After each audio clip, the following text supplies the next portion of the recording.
औज़ु बिल्लाहि मिनश शैतानिर रजीम। बिस्मिल्लाहिर्रहमानिर्रहीम। अल्लाहुम्मा सल्लि अला सय्यिदिना नबियना व मौलाना मुहम्मदिन व बारिक वसल्लिम। अस्सलातु वस्सलामु अलैका या रसूलल्लाह सल्लल्लाहु अलैहि वसल्लम।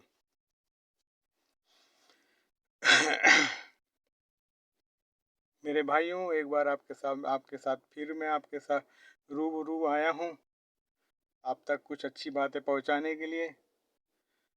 और आज मैं आपको उस बुज़ुर्गाने दीन कुछ एक ऐसे बुज़ुर्ग की बात बता रहा हूँ जिसे आप लोग अच्छी तरह से जानते हैं, वाकई में जिससे वो हैं हज़रत निज़ामुद्दीन महबूब इलाही का वाक़या बता रहा हूँ आप लोगों को। और आप लोग इस पे ज़रा ध्यान दें मेरे दोस्तों, मेरे भाइयों। हज़रत निज़ामुद्दीन महबूब इलाही दिल्ली के थे नहीं, वो बदायूं शरीफ से तशरीफ़ लाए थे यहाँ पे अपनी वालदेन के साथ।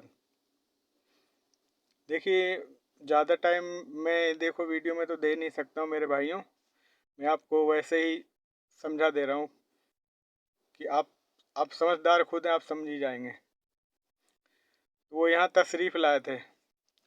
जब ये दिल्ली में आए थे तो दिल्ली में एक सराय थी, ये जो निज़ामुद्दीन का एरिया है, इसको सराय किसी सराय का नाम था यहाँ पे। यहाँ पे कुछ भी नहीं था, जंगल था यहाँ। मेरे भाइयों, जब आप यहाँ तशरीफ़ लाए और आपने यहाँ इबादत और रियाजत से अल्लाह पाक को राज़ी किया, पर जिक्र ऐसा है कि अल्लाह पाक हज़रत निज़ामुद्दीन महबूब इलाही जो है अपने दिल्ली में तो तशरीफ़ लाए थे, पर उस मकाम पे नहीं पहुँचे थे जो मकाम अब उनको मर्तबा मिलना चाहिए था। ये अपने दोस्तों के साथ एक बार कहीं तशरीफ़ ले गए थे, यार दोस्तों के साथ, और कहीं जा रहे थे कुछ किसी चीज़ की तलाश में, कोई ख़जाने की तलाश में। तीन तीन दोस्त थे, तीन लोग थे। तो जब ये तीन लोग जा रहे थे तो मेरे भाइयों, तीन लोगों में जब ये लोग मकाम पे पहुंच गए, जंगल था, कोई पहाड़ी थी, कहीं पे ये लोग खजाने तक पहुंचे, तो जो दो लोग थे, दो इनके साथी थे हज़रत महबूब इलाही के, वो दो लोग तो चले गए। वहाँ पे एक झोपड़ी थी, उस झोपड़ी में एक बुजुर्ग बैठे थे। उस झोपड़ी में बुजुर्ग बैठे थे और दो लोग जो हज़रत महबूब इलाही के साथ के थे वो चले गए और वो खजाने के लिए। और मैं हज़रत निज़ामुद्दीन महबूब इलाही सरकार बाबा जो है रुक के उस झोपड़ी में गए, तशरीफ़ ले गए और वहाँ पे ले जाके देखा, आपका समझ लो बचपना ही था सरकार का। जब वहाँ अंदर तशरीफ़ ले गए तो वहाँ देखा कि एक बुज़ुर्ग बैठे हुए हैं। वो बुज़ुर्ग बैठे हुए हैं तो आप जाके उनकी खिदमत में बैठ गए। और जब बुज़ुर्ग ने आँख खोली तो मीन्स पूछा हज़रत महबूब इलाही से, निज़ामुद्दीन महबूब इलाही से पूछा कि आप मतलब यहाँ कैसे, किस लिए आए हो, कैसे? तो बताया, बाबा ने बताया कि निज़ामुद्दीन बाबा ने बताया कि ऐसी सी बात है, हम ऐसे आए थे, हमारे ऐसे लोग चले गए, पर हम देख के रुक गए कि यहाँ मतलब झोपड़ी है। मैंने कहा इसके अंदर देखूंगा क्या है क्या नहीं। जब आपको देखा तो आप इसके अंदर इबादत इलाही में थे, इसलिए मैं बैठा रहा, आपको देखता रहा। तो जब बुजुर्ग ने जब देखा तो हज़रत निज़ामुद्दीन महबूब इलाही की ऐसी कैफियत हुई। उन्होंने जब अपनी नज़र करम डाली है सरकार के ऊपर, निज़ामुद्दीन महबूब इलाही के ऊपर, कि वो सब कुछ भूल गए। जब वहाँ से तशरीफ़ लाए वो लोग तो खजाना पा गए, उन लोगों को तो पता नहीं कहाँ गए। जब हज़रत निज़ामुद्दीन महबूब इलाही तब तशरीफ़ लाए वापस घर को, तो इनकी ऐसी कैफियत थी, गए तो थे कुछ और उसमें और आए वापस कुछ और इसमें। तो अब ये हमेशा उसी में अपने इबादत उसमें रहने लगे, बिल्कुल मतलब दीवाने से पाक वैसे हो गए कि इबादत में, अल्लाह पाक की इबादत में। और उसके बाद क्या, एक मरतबा का बात है, एक दफ़े की बात है कि आप जो है कहीं से तशरीफ़ ले जा रहे थे, तो आपको जो है वो बुजुर्ग फिर मिले। वो मिले और मिलने के बाद उन्होंने रोका, हज़रत बाबा निज़ामुद्दीन को रोका, सरकार को, और बोला कि आप ऐसे ऐसे हो, मतलब जो भी है बताया, उनको बात की। और उसके बाद बोला कि जो है ऐसे है, आप महबूब बनना चाहोगे या मोहिब। मैं प्यारे निज़ामुद्दीन महबूब इलाही से पूछा, आप महबूब बनना चाहोगे या मोहिब। तो आपको समझ नहीं थी। निज़ामुद्दीन महबूब इलाही ने बोला कि अभी हम ठीक है, आप जो भी थे वो बोले कि बाबा ऐसा है कि ठीक है, मैं अभी आता हूँ, अपनी वालिदैन से पहले इजाज़त लेके आता हूँ कि मैं महबूब बनूँ या मोहिब। तो मेरे भाइयों, वो आए अपनी वालिदैन की खिदमत में, वालिदैन की खिदमत में आए तो वालिदैन भी ऐसी थी जिनका नाम है हज़रत माई साहब बाबा, जिनकी दरगाह है यहाँ पे अर्चिनी में, सॉरी यहाँ अर्चिनी में, लाडोसरा के पास इधर एक अर्चिनी है, यहाँ पे दरगाह है। बहुत बड़ी दरगाह है, मैं गया हूँ वहाँ पे और बहुत अच्छी है। मैं गया हूँ, उनकी कदमबोसी की है, सलाम दुआ गया हूँ, तशरीफ़ में वहाँ पे गया हूँ और दुआ भी मांगी, दरगाह शरीफ भी देखी हुई है। तो वालिदैन ने बोला कि जाओ, जो बुज़ुर्ग कहें आप उस पे, जो वो बुज़ुर्ग कहेंगे आप उस पे अटल रहना, जो वो कहेंगे उसी पे अटल रहना। वापस आए निज़ामुद्दीन महबूब इलाही, तो एक बुज़ुर्ग मिले उनको, कूड़ा था, कूड़े का एक ढेर था। उस कूड़े के ढेर के पास एक बुज़ुर्ग और तशरीफ़ फरमा थे। बोले, बेटा कहाँ जा रहे हो।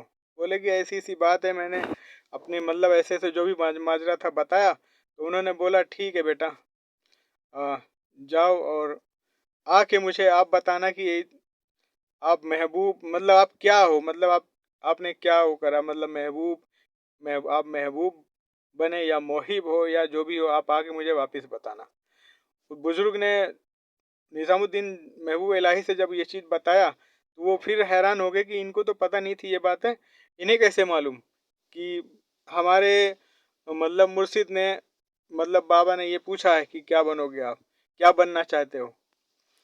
तो कैफियत उनकी और बिगड़ गई फिर। और तो बाबा फिर गए, भागे, दौड़े दौड़े फिर बुजुर्ग अपने पीर मुर्शिद की बारगाह में हाजिर हुए और बाबा की बारगाह में उसके बाद उन्होंने बोला ऐसी सी बात है, आप जो भी अता करें। तो हजरत ने उन बुजुर्ग से हाथ पे बैत करी और उनसे बैत करी और उनके मुरीद हुए। उनके मुरीद थे वो थे हमारे सरकार प्यारे बाबा फरीद रहमतुल्लाह अलैह गंज सकर, जो उनके पीर और मुर्शिद थे। हजरत बाबा महबूब इलाही के पीर और मुर्शिद थे बाबा फरीद रहमतुल्लाह अलैह सरकार गंज सकर, जो भी थे पीर मुर्शिद थे। उन्होंने अपने करम से उनको नवाजा है, ऐसी नजर करम की उन पे कि वो आज पूरी दिल्ली के महबूब इलाही के नाम से मशहूर हुए, उनको लक़ब मिला। सरकार ने ऐसी उनको ताकत दी कि वो जिस चीज़ को छूते थे वो चीज़ सोना बन जाता था। उनके यहाँ महबूब इलाही में न जाने कितना लंगर चलता था, कितने हजार लोग खाते थे पीते थे। ये आलम था। जब महबूब इलाही जब वहाँ से वापस आए, अपने पीर मुर्शिद के उससे वापस आए, जब वहाँ से तशरीफ़ लाए, तो बुजुर्ग को देखना चाहा तो बुजुर्ग वहाँ पे थे नहीं। बुजुर्ग को ढूंढा बहुत, तो बुजुर्ग नहीं मिले। तो देखा तो कूड़े की ढेर में वो जो भी बुजुर्ग थे, एक और थे, वो मतलब इस दुनिया से रुखसत हो गए थे, चले गए थे। तो उन्हें पाया तो फिर बहुत अफसोस किया, बहुत गमगीन हुए। फिर तकलीफ़ हुई उन्हें, हजरत महबूब इलाही सरकार को। और आज उनका मर्तबा ऐसा बुलंद है, पूरी दिल्ली में निज़ामुद्दीन औलिया रहमतुल्लाह अलैह का डंका बजता है। मेरे भाइयों, ये बुजुर्गों की शान है।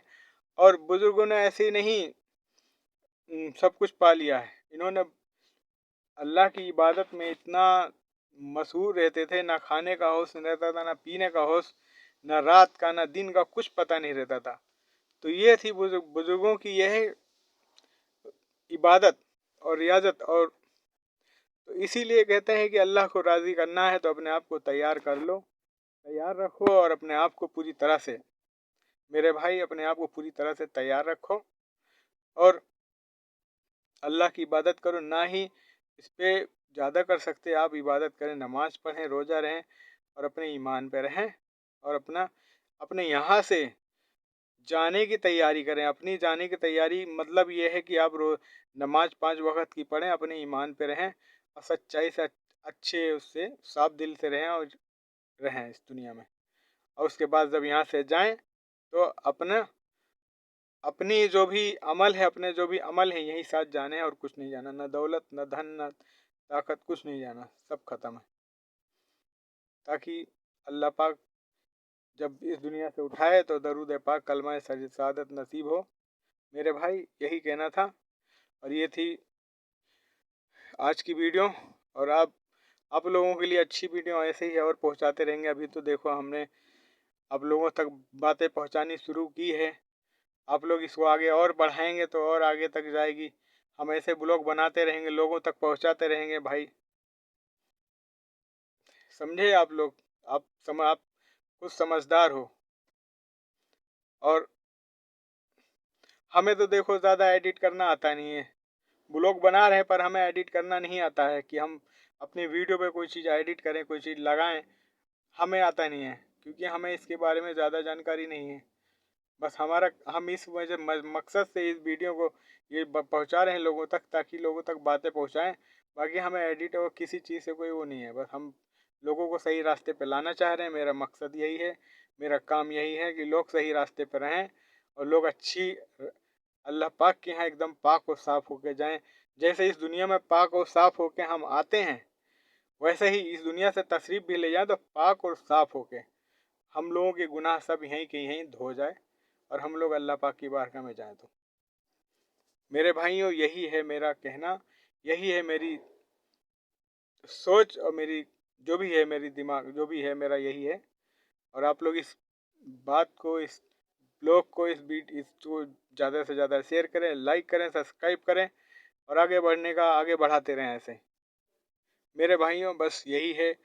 और बाकी आपके लिए और अच्छी सी वीडियो इसमें अगर कोई इसमें कोई अगर गलती हुई, हज़रत निज़ामुद्दीन महबूब इलाही के शान में अगर बुज़ुर्गान दीन के उसमें कोई शान में कोई गलती हुई, गुस्ताखी हुई मुझसे, तो अल्लाह पाक मुझे माफ़ करियो। मुझे नहीं आता है, मैं अच्छे से बोलना नहीं आता है, मुझे अच्छे से बताना नहीं आता है, मेरे ज़ुबान लड़खड़ाते हैं, मेरे जो है जो मुंह से आवाज़ सही से नहीं निकल पाती है क्योंकि ये इनका मर्तबा इतना बुलंद है। तो हम कैसे बोलेंगे, हमारी ज़ुबान लड़खड़ाई, सोचो फिर क्या रुतबा होगा। अल्लाह अल्लाह इनका आलम क्या है। तो दोस्तों, यही थी आज की ब्लॉग। अल्लाह पाक हमें माफ़ करेगा हमसे कोई गलती हुई है तो आप लोगों के लिए और अच्छी सी वीडियो लेके आएंगे। जब तक के लिए अल्लाह हाफिज़।